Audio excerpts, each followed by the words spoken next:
Estimados hermanos y amigos, si le preguntáramos a cualquier persona, especialmente en nuestro contexto latinoamericano, ¿es usted cristiano?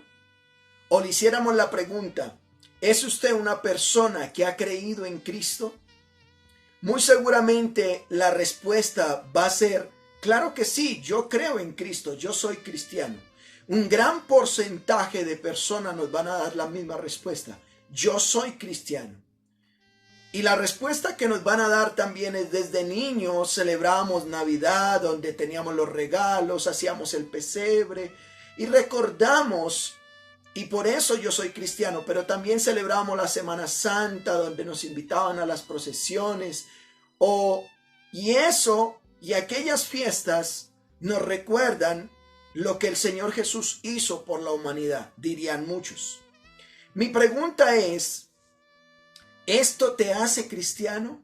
Celebrar Semana Santa, celebrar la Cena del Señor, celebrar la Navidad, ir a participar de una iglesia, ¿eso te hace cristiano? ¿O eso te hace cristiana? Han pasado más de 2000 años en que ocurrió el suceso más importante en la historia de la humanidad, y fue la resurrección del Señor Jesucristo. ¿Cómo llamar a aquellos que creemos en tal suceso? ¿Cómo identificar o cómo nombrar a aquellos que creen y creerán en que el Señor Jesucristo resucitará? Bueno, estamos viviendo una época en que cualquier persona se le llama cristiano. ¿Será posible que todos sean dignos de ese nombre? Sería la pregunta. Hoy en día cualquier persona se acerca a una congregación y ya se llama cristiano. Una persona de repente participa de un retiro espiritual, o de repente escuchó el evangelio, ya sea en una cárcel, en un centro de reclusión, ya sea en un evento político, en cualquier lugar, escuchan el mensaje del evangelio y ya se llaman cristianos. Pero la pregunta ¿será posible que todos sean dignos de ese nombre?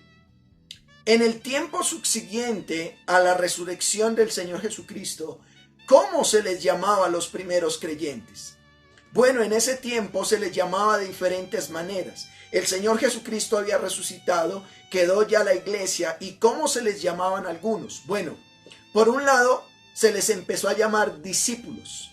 Juan capítulo 8, verso 31 dijo el Señor Jesús a los judíos que habían creído en Él: si vosotros permaneciereis en mi palabra, Él les dijo, ustedes verdaderamente serán mis discípulos.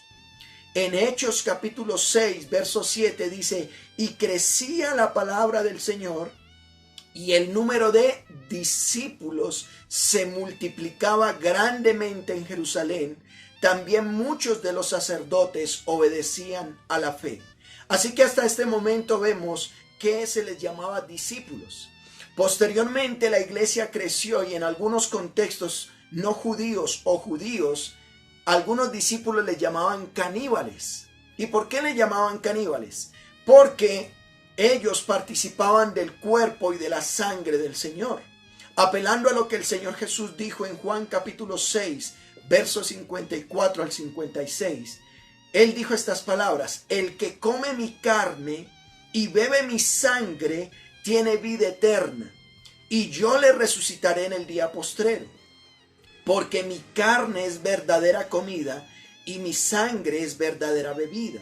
El que come mi carne y bebe mi sangre, en mí permanece y yo en él. Así que cuando veían que los cristianos promovían este texto de esta manera, o los creyentes del Señor Jesús le llamaban caníbales, porque decían cómo se comen la carne de Jesús y cómo se beben la sangre de Jesús, y por eso le llamaban caníbales. No solamente le llamaban discípulos, no solamente le llamaban caníbales, sino que también le llamaban los del camino. A los seguidores del Señor Jesús o a los que habían creído el evangelio les llamaban los del camino. En Hechos capítulo 9, verso 2, nos dice cómo el Saulo, el apóstol Pablo, le pide carta a los de las sinagogas de Damasco a fin de que si hallase algunos o mujeres, dice, de este camino, los trajese presos a Jerusalén. Así que a los seguidores del Señor le llamaban los de este camino, porque el Señor Jesús dijo, yo soy el camino, la verdad y la vida. Y le llamaban los del camino. En Hechos 19:23 nos dice que hubo por aquel tiempo un disturbio no pequeño acerca de los del camino. Así que a ellos se les llamaba los del camino. Al menos de estas tres formas se les llamaba al comienzo a los seguidores o a los que habían creído al evangelio del Señor Jesucristo. ¿En qué momento, hermanos, debemos hacernos la pregunta? Las personas empezaron a reconocer que Jesús era el Cristo y de esta manera llamar a sus discípulos cristianos. Bueno, el día de hoy me gustaría hablarles bajo el título Cuando a los discípulos se les llamó cristianos por primera vez. Cuando a los discípulos se les llamó cristianos por primera vez. ¿Qué cosas estaba pasando en Antioquía para que a los discípulos del Señor Jesús se les llamara cristianos? Me gustaría que me acompañen, por favor, en Hechos capítulo 11, verso 19. Hechos capítulo 11, verso 19 nos dice, ahora bien, los que habían sido esparcidos a causa de la persecución que hubo por motivo de Esteban, pasaron hasta Fenicia, Chipre y Antioquía, no hablando a nadie la palabra, sino solo a los judíos. Bueno, lo primero que quiero que veamos con respecto a este texto de Hechos 11, verso 19 hasta el verso 30, es que la mano del Señor dirigía para que todos escucharan el evangelio. La pregunta que estamos haciendo es, ¿en qué momento o qué cosas estaban pasando? Porque estamos en el contexto de Antioquía. ¿Qué cosas estaban pasando en Antioquía para que a los discípulos del Señor se les llamara cristianos? Bueno, lo primero es que la mano del Señor estaba dirigiendo para que todos escucharan el evangelio. Una vez más, dice, ahora bien, los que habían sido esparcidos a causa de la persecución que hubo con motivo de Esteban. No hablaban a nadie la palabra, sino solamente a los judíos. Hablaron, hermanos, el evangelio solo a los judíos. Recordemos que en Jerusalén hubo una gran persecución. En Hechos 8:1 lo vimos, que en Jerusalén, donde fue la base del cristianismo, donde fue la base del evangelio, Dios permitió una gran persecución y todos fueron esparcidos por las tierras de Judea y de Samaria, dice, salvo los apóstoles. Pero otros que fueron esparcidos, nos dice aquí el verso 19, que a causa de la persecución que hubo en Jerusalén, pasaron hasta Fenicia, Chipre y Antioquía. Ya están muy al norte de Israel y están en una isla llamada Chipre y Antioquía, bien al norte, con límites a Siria, Asia Menor. De esta manera, estos habían salido y nos dice, vayan conmigo por favor a Hechos capítulo 8, verso 3. Mire lo que dice Hechos 8:3. Saulo asolaba la iglesia y entrando casa por casa, arrastraba a los hombres y a mujeres y los entregaba en la cárcel. ¿Y qué dice el verso 4 de Hechos 8? Pero los que fueron esparcidos iban por todas partes anunciando el evangelio. Mire, pero los que fueron esparcidos iban anunciando el evangelio. ¿Por qué digo que la mano del Señor dirigía para que todos escucharan el evangelio? Recuerde que estos que salieron de Jerusalén a causa de la persecución, salieron y cuando salieron iban por Fenicia, Chipre y Antioquía anunciando el evangelio. ¿Pero a quién se lo anunciaban? Solo le anunciaban el evangelio a los judíos. No le anunciaban el evangelio a los que no fueran judíos. Claro que el evangelio debería compartirse a todos, pero aquí ellos no tenían claro que no se debería compartir solamente a judíos, sino a todos. Por eso el texto nos dice que se le anunciaba solo a los judíos. Pero vayan conmigo al verso 20, Hechos 11:20. Mire lo que dice. Pero entre ellos, ¿entre quiénes? Entre los que habían sido esparcidos de Jerusalén, iban anunciando el evangelio, y el evangelio ya había llegado a Antioquía, a Fenicia y a Chipre. Pero entre ellos unos varones de Chipre y de Cirene, los cuales cuando entraron a Antioquía, ¿notan esto? Hablaron también a los griegos, anunciando el evangelio del Señor Jesús. Noten, Dios no permitió que el evangelio solo se quedara entre judíos.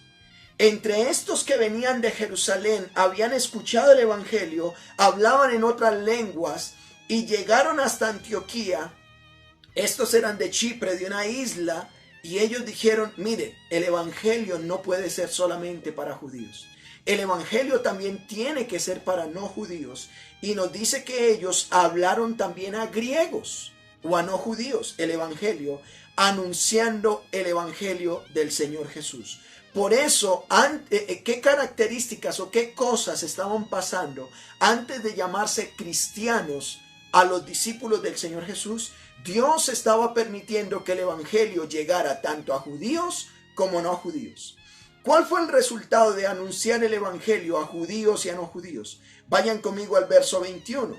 Mire lo que dice el verso 21. Y la mano del Señor estaba con ellos, o el Señor los ayudaba. ¿Y qué nos dice? Y gran número creyó y se convirtió al Señor. Dios obrando, la mano del Señor estaba con ellos, o el Señor los estaba ayudando. Y nos dice la palabra del Señor que gran número creyó, o muchos creyeron. Cuando la mano del Señor está obrando para que tanto judíos como no judíos escuchen el evangelio, muchos creyeron y se convirtieron o siguieron al Señor. Así que, ¿en qué momento se les llamó cristianos por primera vez a los seguidores o a los que habían escuchado el evangelio? Cuando la mano del Señor los dirigía para que todos escucharan el evangelio. No podemos hacer acepción de personas. Al ser parte del cuerpo de Cristo, todos somos guiados para que el evangelio llegue a los lugares que Cristo ha decidido que llegue. Además, ¿en qué momento se les llamó cristianos por primera vez? Ya dijimos que se les llamó cristianos por primera vez cuando la mano del Señor estaba obrando para que todos escucharan el evangelio. Pero miremos como segundo punto, por favor, cuando el fundamento de la iglesia ve gracia de Dios en ellos. ¿Cuándo se les llamó cristianos por primera vez? Cuando el fundamento de la iglesia ve gracia de Dios en ellos. ¿Cómo así? ¿En dónde estaba el fundamento del evangelio? ¿En dónde estaba, en qué lugar el fundamento de la iglesia estuvo? Bueno, en Jerusalén. ¿Y qué nos dice el texto? Vayan a Hechos 11:22, por favor. ¿Qué pasó? Cuando allá en Antioquía, tanto judíos como no judíos estaban escuchando el evangelio, ¿qué pasó en el verso 22? Llegó la noticia de estas cosas a oídos de la iglesia que estaba en Jerusalén. ¿Notan esto? La noticia. ¿Qué noticias llegaron a Jerusalén? Que tanto judíos como no judíos estaban recibiendo la palabra del Señor. Y más personas se estaban agregando, más personas se estaban convirtiendo, más personas estaban aceptando el evangelio. Eso era una excelente noticia. Tanto judíos como no judíos estaban recibiendo la palabra, y en Jerusalén, que era el fundamento del cristianismo, donde empezó la iglesia, ahí habían escuchado la noticia. El evangelio no era exclusivo. Dios estaba permitiendo que absolutamente muchas personas creyeran entonces al evangelio. ¿Qué hicieron como fundamento de la iglesia? Noten esto. En Antioquía, ya fuera del contexto de Israel, habían escuchado el evangelio tanto judíos como no judíos.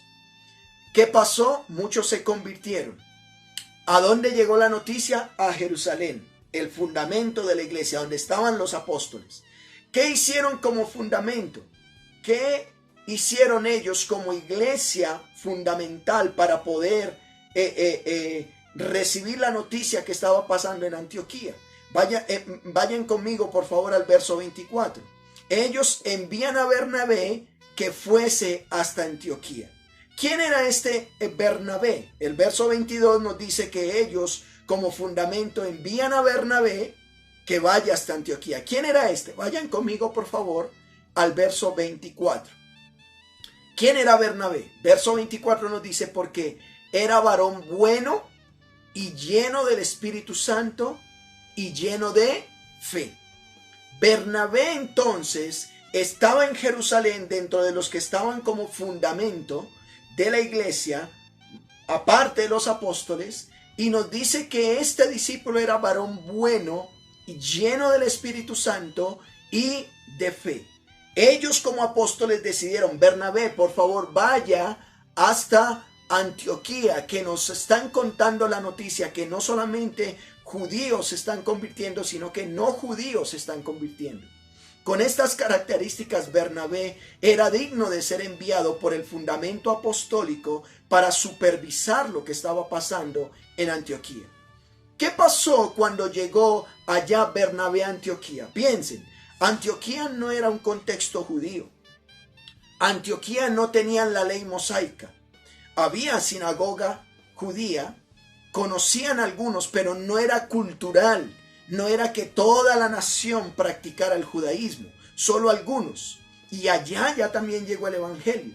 Cuando ven que el evangelio llegó, Bernabé, enviado por los apóstoles, llega allá a Antioquía. ¿Y qué pasó cuando llegó? Regresen al verso 23. Mire, hablando de Bernabé, cuando llegó, vio la gracia de Dios que estaba pasando en ellos. Cuando llegó y vio la gracia de Dios, se regocijó y exhortó a todos a que con propósito de corazón permanecieran fieles al Señor.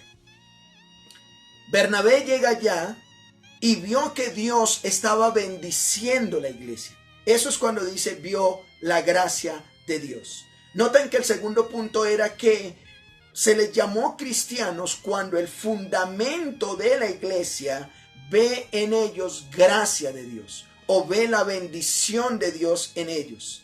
Vio que Dios los estaba bendiciendo. El resultado de Bernabé es, él estaba en Jerusalén en un contexto judío. Su mentalidad era que solo los judíos iban a creer al evangelio. Pero cuando ve que griegos, otros que no eran judíos, escuchan el evangelio, se convierten y creen, se regocija, se goza al ver que otros están llegando. ¿Y qué hace? No solamente se goza, sino que los exhorta.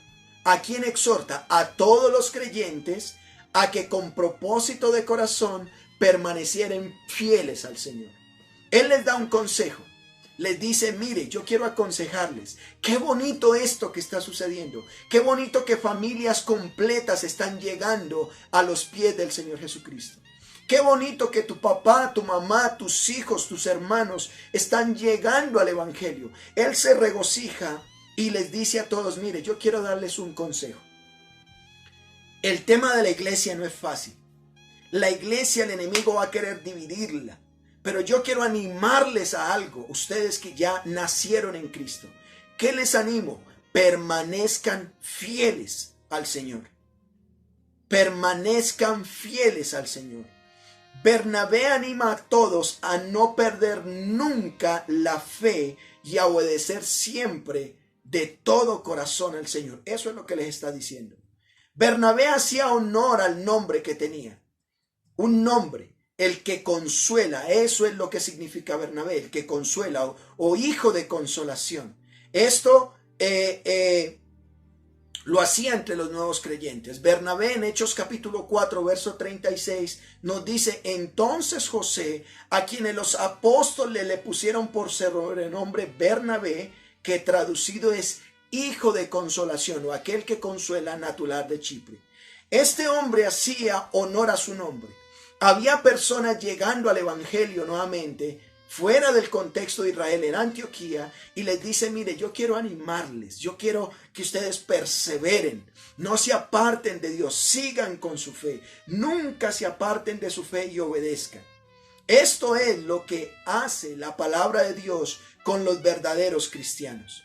A no perder nunca la fe. Dios anima a través de la palabra, y tú que me escuchas, no pierdas nunca la fe y ser obedientes a ella. En otras palabras, no ser solamente oidores de la palabra, sino hacedores. ¿Qué pasó con la visita de Bernabé a Antioquía? Vayan conmigo a Hechos capítulo 11, verso 24, la tercera parte. ¿Qué dice que pasó en ese lugar? Cuando Bernabé los anima a estar fieles, cuando Bernabé les dice sean obedientes, nos dice, y gran multitud fue agregada al Señor. O gran multitud decidió seguir al Señor Jesucristo. No solamente los que ya se habían agregado a causa de que otros estaban compartiendo el evangelio, sino que cuando ya llega el fundamento apostólico a reforzar lo que está pasando con el evangelio, ahora dice que gran multitud fue agregada al Señor. Así que, hermanos, ¿en qué momento se les llamó cristianos por primera vez? En este caso a la iglesia en Antioquía o a los discípulos del Señor, porque ahí arrancó. Cuando la mano del Señor estaba dirigiendo para que todos escucharan el evangelio, tanto judíos como no judíos, pero también cuando el fundamento de la iglesia ve gracia de Dios en ellos. Ahora, ¿cómo más? ¿En qué momento se les llamó cristianos por primera vez? Cuando continúan en la práctica cristiana. ¿Cuándo, pastor? Cuando continúan en la práctica cristiana. ¿Por qué dice eso, pastor? ¿Qué características tenían como práctica los primeros discípulos del Señor Jesús cuando el Espíritu Santo reposó sobre ellos? Me gustaría que nos devolvamos a Hechos 2:42 y miremos qué práctica cristiana o qué práctica de aquellos que creían, oían el evangelio, lo creían y ponían su esperanza en Cristo. ¿Qué práctica tenían ellos? ¿Qué estilo de vida tenía un verdadero cristiano cuando nació la iglesia? Hechos 2:42, mire lo que dice. Perseveraban en la doctrina de los apóstoles, en la comunión los unos con los otros, en el partimiento del pan y en las oraciones. Es decir, seguían siendo enseñados, tenían comunión los unos con los otros, partían el pan o celebraban la cena del Señor y eran personas de oración. Vayan conmigo a Hechos 2:44, mire lo que dice. Y todos los que habían creído, estaban juntos y tenían en común todas las cosas, vendían sus propiedades y sus bienes y lo repartían a todos según la necesidad de cada uno. Y perseverando unánimes cada día en el templo y partiendo el pan en las casas, comían juntos con alegría y sencillez de corazón, alabando a Dios, teniendo favor con todo el pueblo. Y mira el resultado del fundamento de la iglesia. El Señor añadía a la iglesia los que habían de ser salvos. Esta era la práctica cristiana, o era la práctica de los primeros que escucharon el evangelio. Lo creyeron, se bautizaron y esto era la práctica. ¿Cuál era la práctica? Perseverar en la doctrina de los apóstoles, en la comunión, en el partimiento del pan, en las oraciones. Se servían unos a otros al vender sus cosas y no había ningún necesitado. Iban al templo, compartían la cena en las casas, repartían según la necesidad y eso hacía que se añadieran. La pregunta es, pastor, ¿se les llamó cristiano cuando continuaron la práctica cristiana? ¿Qué vemos en los discípulos de Antioquía? Primero, tienen el fundamento apostólico. ¿Por qué el fundamento apostólico? Recuerde que allá los apóstoles enviaron fue a Bernabé, pero él no era un apóstol en el sentido fundamental. De esta manera, Hechos 11:25, mire lo que dice. Después fue Bernabé a Tarso para buscar a Saulo y hallándole le trajo a Antioquía. Recuerde que Pablo ya era apóstol. Así que Bernabé dice, oiga, acá en Antioquía está pasando algo poderoso. Acá muchos están creyendo en Cristo, acá muchos se están convirtiendo. Yo ya los he animado a que permanezcan fieles, pero ellos necesitan tener una base apostólica. ¿Qué hace Bernabé? Se baja entonces a Tarso y fue a buscar a Saulo y lo lleva a Antioquía. Al llevarlo a Antioquía, ellos van a recibir el fundamento apostólico. Pablo, como buen apóstol, les dice, mire, ya esto que ustedes han creído es real. Cristo está vivo. En él hay perdón de pecados. Hay vida eterna. El cielo existe. Pero ¿qué más hacen ellos como práctica cristiana? Se congregan. ¿Por qué se congregan? Vayan conmigo al verso 26 de Hechos 11. ¿Qué dice el texto? Y se congregaron allí todo un año con la iglesia. Bernabé, Pablo y la iglesia empezaron a congregarse. Se congregaban. Aquí vemos cómo la iglesia está participando de algo que la iglesia primitiva estaba haciendo, y era que se congregaban. Iban al templo, iban por las casas, se congregaron allí, y nos dice toda la iglesia, con toda la iglesia. No parte de la iglesia, se congregaban todos. ¿Qué más tenían como práctica cristiana? Eran enseñados o son enseñados. Mire lo que dice ahí, Hechos 11:26, la segunda parte. Y enseñaron a mucha gente. Como práctica cristiana, los de la iglesia en Antioquía se dejaron enseñar. No eran personas que eran sueltas por cada uno, por lo que creía o que el Espíritu Santo me revelara. No.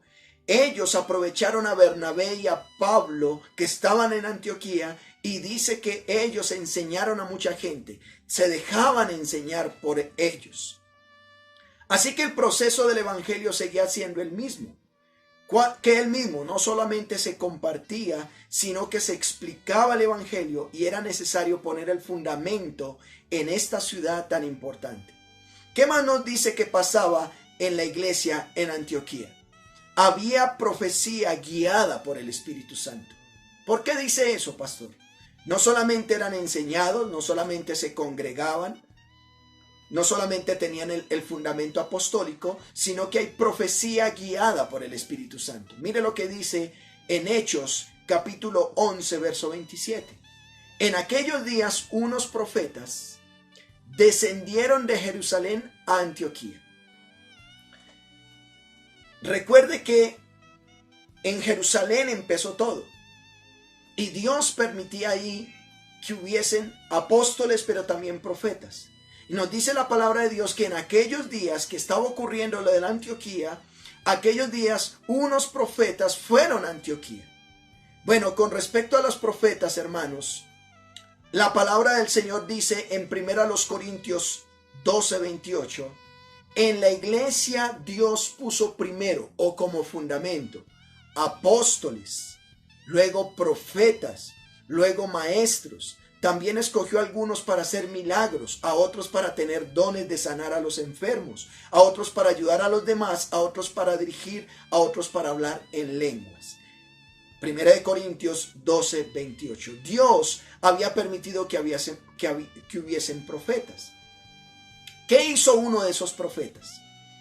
Habían ido a Jerusalén, de Jerusalén a Antioquía, y uno de esos profetas, ¿qué pasó? Vayan conmigo al verso 28, Hechos 11:28.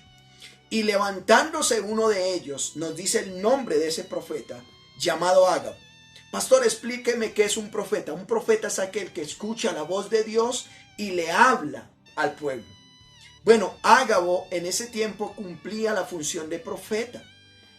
Llamado Ágabo, dice, daba a entender, no por él, dice, por el Espíritu, que vendría una gran hambre en toda la tierra habitada.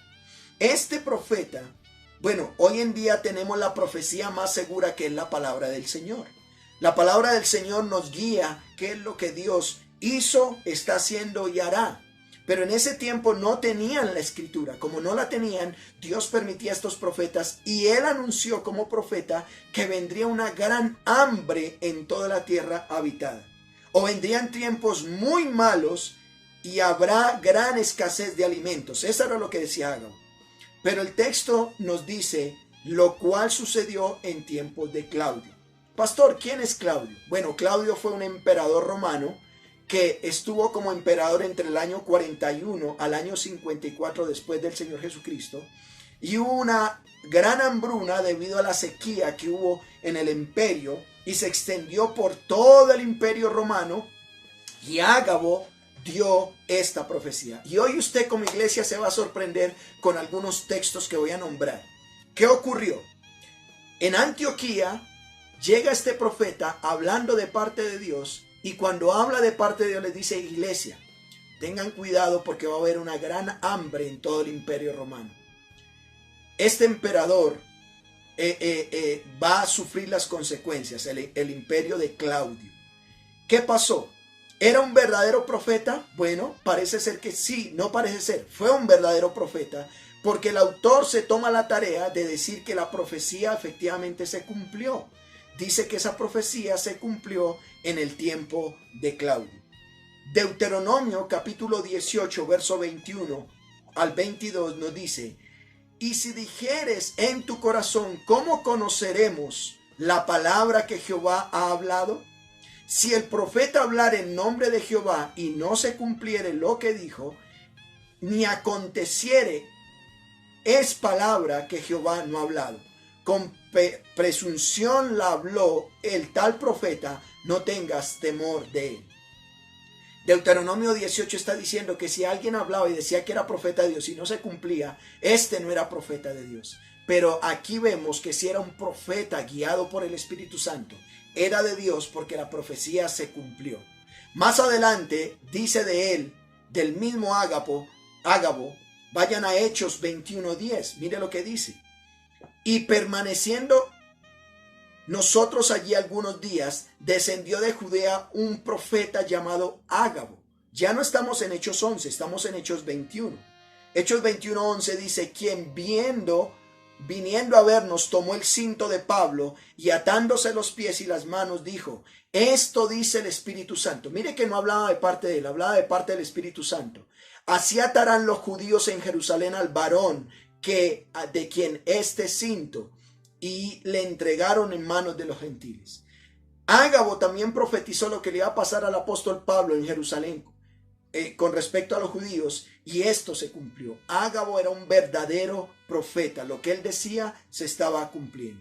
Así que, hermanos, ¿qué era lo que había dicho Ágabo?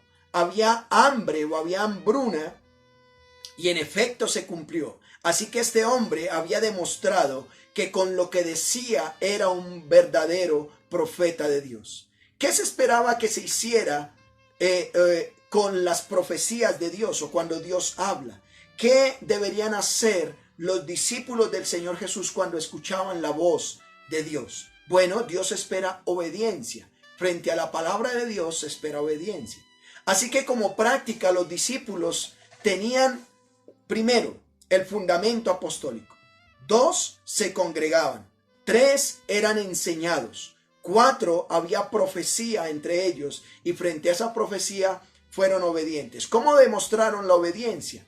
Fueron generosos. Y aquí es donde les digo que se van a sorprender con algunos textos de aquí que sale de Hechos 11. ¿Por qué la iglesia en Antioquía fueron generosos? Hechos 11:29 dice: entonces los discípulos, cada uno conforme a lo que tenía. Noten esto, habla de los discípulos todavía. Entonces los discípulos ¿de quién? Del Señor Jesús, o la iglesia del Señor Jesús. Cada uno conforme a lo que tenía, determinaron enviar socorro a los hermanos que habitaban en Judea. Recuerde lo que estaba pasando en Judea y en Jerusalén. Allá estaba la iglesia del Señor Jesucristo, pero hubo una gran hambruna.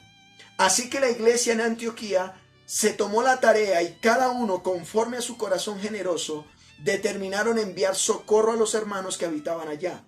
Lo cual en efecto hicieron. No solamente se lo propusieron, lo hicieron, enviándolos a los ancianos por por mano de Bernabé y de Saulo.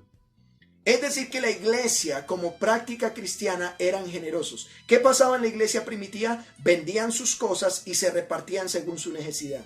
Estos hermanos allá en Antioquía se enteraron que allá había hambruna, que estaban sufriendo, y ¿qué hicieron? Recogieron las ofrendas y las enviaron. Pablo, hablando de esto, dice en Romanos 15:25: mas ahora voy a Jerusalén para ministrar a los santos, porque Macedonia y Acaya, que hace parte de Antioquía, tuvieron a bien hacer una ofrenda para los pobres que hay entre los santos que están en Jerusalén. Pues les pareció bueno y son deudores a ellos, porque si los gentiles han sido hechos partícipes de sus bienes espirituales, deben también ellos ministrarle a los materiales. Pablo está diciendo, mire, yo, hablándole a la iglesia en Roma, yo voy a ir a Jerusalén porque es que, hablando, la iglesia de Antioquía ha recogido una ofrenda. Ellos entendieron que el fundamento apostólico estaba en Jerusalén, estaban aguantando hambre y ahora ellos dicen, voy a recoger esa ofrenda para llevarla porque hacen parte de un mismo cuerpo. Del mismo modo, 1 Corintios 16, que es un texto que leemos, 16 del 1 al 3, miren lo que dice. En cuanto a la ofrenda para los santos, los hermanos en Jerusalén, en Judea, estaban aguantando hambre a causa de la hambruna, y de Antioquía, ¿qué pasó? En cuanto a la ofrenda para los santos, haced vosotros también de la manera que ordené a las iglesias de Galacia, más hacia Europa.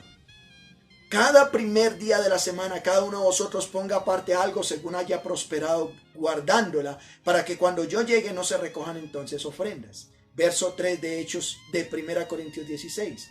Cuando haya llegado a quienes hubiere designado por carta, a estos enviaré para que lleven vuestro donativo ¿a dónde? A Jerusalén. ¿Notan? La iglesia en Antioquía aprendió a ser una iglesia generosa. Hermanos, la iglesia hija en Antioquía creció tanto que pudo ayudar a la iglesia establecida en Jerusalén. Qué bonito es esto. La iglesia madre, digámoslo de esa manera, no podríamos llamarlo de esa manera, pero la iglesia madre o la iglesia fundamental fue la que permitió que muchas iglesias se sembraran. Había una iglesia hija, ahora esta iglesia hija había fortalecido, había crecido, que empezó a ayudar a su iglesia madre cuando estaban aguantando hambre. En el contexto de Antioquía entonces, los discípulos del Señor, la mano del Señor los dirigía para que todos escucharan el evangelio. El fundamento de la iglesia estaba viendo en ellos gracia de Dios y siguen continuando como práctica cristiana lo que ellos hacían al comienzo. ¿Qué nombre entonces recibe todo eso? Vayan conmigo a Hechos 26, la última parte. Y los discípulos se les llamó cristianos por primera vez en Antioquía. ¿Notan esto? Y a los discípulos se les llamó cristianos por primera vez en Antioquía. ¡Qué nombre tan maravilloso, hermanos! Eran ahora discípulos cristianos. No solamente eran discípulos, no solo eran seguidores de Cristo, sino que eran considerados como que su Señor era Cristo. Ahora, me gustaría hacer una pregunta. ¿Cuántos hoy en día podríamos decir que somos cristianos? ¿Cuántos podríamos verdaderamente decir yo soy un cristiano? ¿Estaremos siendo dignos de ese nombre que te llamen cristiano? Hay cristianos hoy en día incluso secretos que nadie sabe que son cristianos. No publican, vemos que sus publicaciones son cualquier otra cosa menos su cristianismo. Hablábamos con aquellos aquel día, con algunas personas que se quieren bautizar, que les decía que nuestros bautismos generalmente son secretos. Qué bueno sería que tu bautismo sea un Facebook Live público para que digan, oh, este sí es cristiano. Bueno, un día un joven le dice a otro, oiga, ¿a usted le gustaría ser cristiano? Y como es tan de moda ser cristiano, cualquier persona se llama ser cristiano. En un contexto latinoamericano que se considera cristiano. Ese otro joven se quedó pensando y dijo, bueno, ¿me preguntas que si quieres ser cristiano? El otro le dijo, no, a mí más bien me gustaría ser Ronaldo. Porque la palabra cristiano no se entiende, no se valora. Y el otro pensó que estaba hablando era de fútbol. Aquellos que se les llamó cristianos, escuchen, anunciaban el evangelio. Se les veía la gracia de Dios en ellos. Tenían el fundamento apostólico. Hoy en día tendríamos el fundamento apostólico que es la palabra.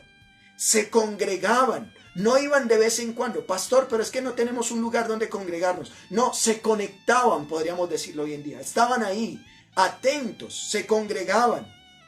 Eran enseñados, estaban en las escuelas bíblicas. Frente a la palabra de Dios, obedecían y eran generosos. quiero preguntarte a ti que te llamas cristiano. Usted que dice serlo, ¿estas evidencias están en tu vida? Estas evidencias que hubo en la iglesia de Antioquía y que dice que se les llamó cristianos por primera vez. Hoy en día han pasado más de 2000 años y muchos se llaman cristianos. Amado hermano, tú que dices ser un cristiano, ¿estas evidencias están en ti?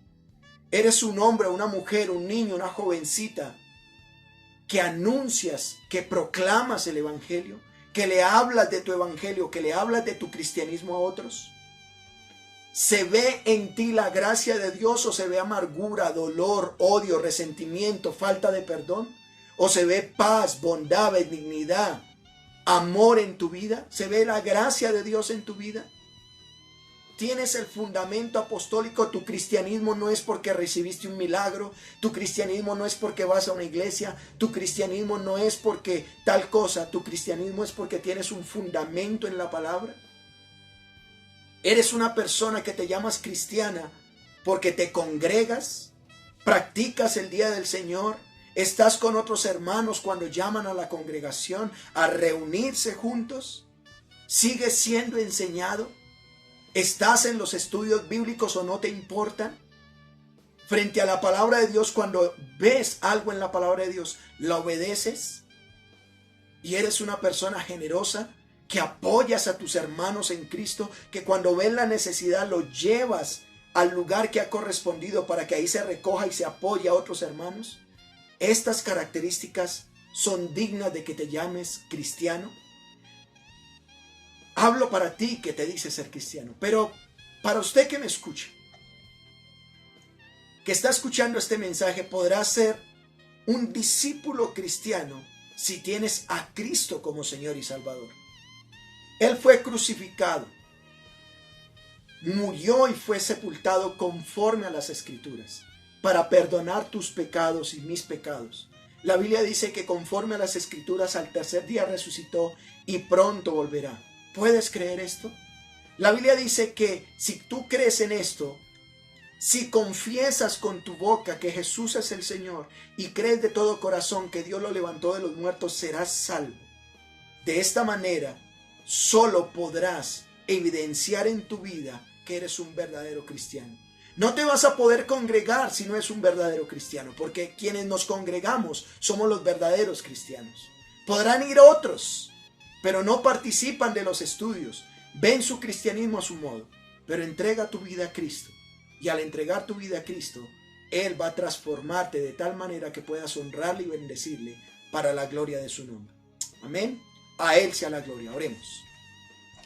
Padre nuestro, gracias por tu palabra. En Antioquía se les llamó cristianos por primera vez a tus discípulos.